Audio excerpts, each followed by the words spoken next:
Ditto what I said yesterday. One step closer to iron out some of the problems that you've had in your game plan too. Yeah, I mean, we had a good 2 practices. And, we got to go out tomorrow and play our butts off and earn a victory. What do you anticipate from the same as what you said? Yeah, we got to expect them to play well again. We got to just raise our levels. We can't expect them to come in and play poorly. We expect them to come in and play their best, and we got to match it. Steve, Lakers have scored at least 25 in every quarter of this series. What does that number mean to you? And anything differently that you guys could do defensively to try to cover that? Well, yeah, I mean, that's what we've been working on, but who knows what each game takes on a new dimension. Hopefully, we can improve on some of the things we're doing defensively and be able to slow them down a little bit. Obviously, we threw a lot at them and nothing seemed to work in the first 2 games defensively, but they also played exceptionally well. They made a lot of shots, but hopefully we can improve and maybe they won't shoot the ball quite as well, and I can bring them down to earth a little bit and we'll give ourselves a chance to win. Is the defense much more important than offense? Yeah, I mean, offensively we're not bad. We're scoring 107 points, shooting 50%.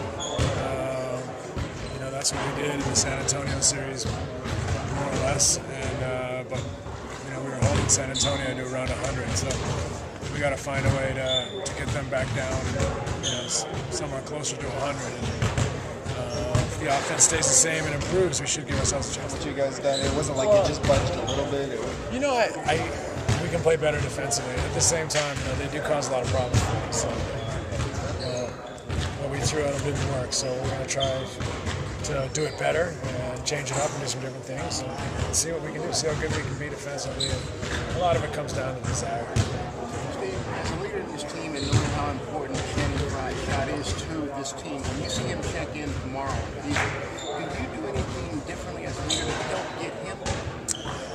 Well, I mean, I think at this point in the year, teams are too good to try to do something like that. I mean, I always try to play the same way. I always try to make the right basketball move for our team. And if he's left open, I always try to get him the ball. But I can't try to force the issue because it's playing against a very good team late in the season, and that can obviously play that can backfire. They can obviously get attuned to that. So we just got to make sure that we all come out fired and feeling great about ourselves, with great attitude, and Channing and step up just like he always has this year. How would you describe the team right now? We feel good. I think we didn't feel so good coming home from LA, but we got a day or so to get our energy back and feel positive and optimistic. I think we're a group that's excited that we have the opportunity to kind of play better and try to get a win in game 3. When you heard, or did you even hear the Celtics chants and how in both games, it's great. It's great that the Lakers fans are into it and behind their team. You think your fans might chant that? Yeah, I don't know. There's not quite the same rivalry in the finals between the Suns and the Celtics. We won Magic. Yeah, maybe. That's true. Scheme-wise, defensively all season, you guys have been pretty simple, and it seemed like there was maybe more gimmicks used last game. Gimmicks is right, but we tried a couple more things. I thought that was a non-factor. I don't think it hurt us, and I don't think it necessarily helped us. I think mixing it up is fine. I think I'm great with mixing it up. Just what we were doing wasn't working, and they were able to find options. And going into the series, we said, hey, we're going to give up certain things. What we gave up, they were making. So, we got to just try to play better and play harder and try not to give them anything. Obviously, that's easier said than done. can that small lineup survive defensively if they're big? For stretches, I don't know for how long, but for stretches. Just kind of like anything else. It's like you throw it too long out there, and it's inevitable that it'll get hurt in the post or on the glass or something. But for stretches, maybe we can make it work. Why do you think that small lineup was so effective there in the third quarter? Well, Well, I think we were making shots.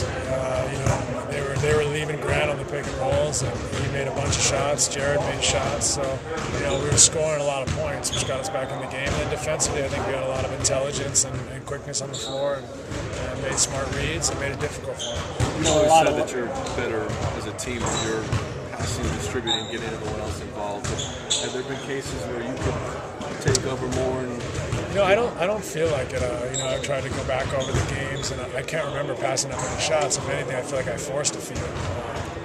But the way they're playing me is they're leaving guys open, so they're trying to take away my opportunities and guys open. So we don't have the type of offense that says, okay, Steve isn't getting enough shots. Let's change our offense to this. So he does. We play the way we play, and people kind of choose the way to guard it, and we make the right read. It's predicated on me making the right read. So we're scoring 107 and averaging at 50% shooting. It's hard to really fault the offense. If we were shooting 43% and scoring 99, then we probably have a problem. But our offense has been fairly efficient in the first 2 games. Obviously, we'd like to play better offensively, but I don't think there's as much of a margin for improvement as there is defensively. Why does this team do so well when Jason scores 20? You know what? Why would set up? You know what? It's a good question. It shouldn't happen, and that's why it's one of the reasons down 0-2. One of the reasons that is when I stop anyone, that happens to do with communication, playing hard, and playing smart. And for us to win Game 3, all those three things have to change. You guys' bench has been high energy throughout the season. Is that something that the crowd feeds and you expect to play with either your any person that pays hard-earned money to come to a game, loves the players that play hard and do the little things, that dive on the floor, and they like that, because any person would like this. So that's our job as bench players to come in, switch the pace of the game, be more scrappy, get the loose balls, and we do feed off our crowd off that. At home, yes, it is easier. It is easier because when you're tired, the crowd gives you more adrenaline, pumps you up more, so it is easier. Can you talk about the decision to front the post? It seemed like it was a lot more fronting than we've seen throughout the season. Yeah, I just think that the respect they got with Bynum and Gasol and Kobe in the post, that, hey, let's not have them touch the ball.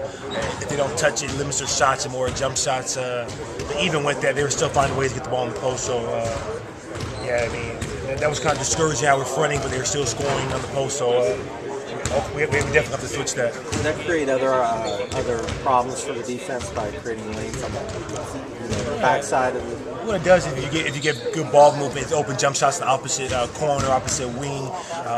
If you drive middle, it's kind of hard for the guy in the post to help out because he's fronting and worrying about the post guy.